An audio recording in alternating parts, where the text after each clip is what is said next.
তালের রসের এই ফুলকো পিঠাটি একবার বানিয়ে না খেলে আপনি বিশ্বাস করতে পারবেন না এটা কত মজা হয়েছে।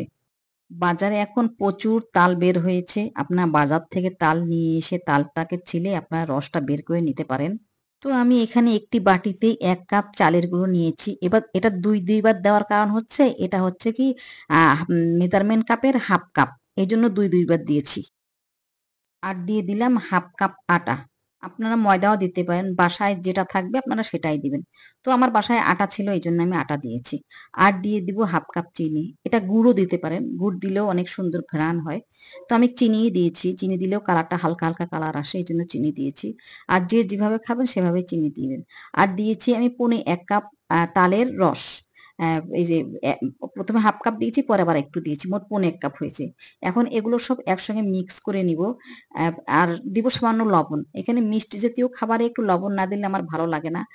আমার কাছে মনে হয় মিষ্টিটা তেমন একটা মুখে লাগে না। এজন্য একটু লবণ দিয়েছি। আর এই যে দেখুন কাওয়াটা কেমন হয়েছে, এই যে এইরকম ঘন হবে। আর যদি মনে করেন ঘন হয়েছে, চালের আটাটা শুকনা বেশি থাকে, তাহলে আপনারা একটু পানি মিক্স করতে পারেন। কিন্তু কাওয়াটা এরকম করতে হবে। আপনারা ভালো করে লক্ষ্য করুন। তারপর আমরা একটা তেলের মধ্যে তেল নিয়ে প্যানে তেল নিয়ে এই যে আটার কামাগুলো একটা চামচে করে দিয়ে দিলাম। অ্যা ফুলে উঠছে দেখুন কত সুন্দর ফুলে উঠেছে।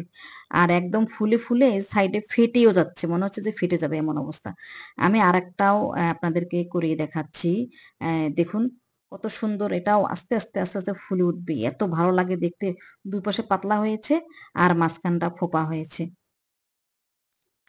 এই যে দেখুন ফুলে উঠবে কি সুন্দর লাগে দেখতে। গরম, গরম এই তালের পিঠাটি আপনারা বানিয়ে খেয়ে দেখবেন এত মজা, ওই অনেক মজা লাগবে এই পিঠাটি।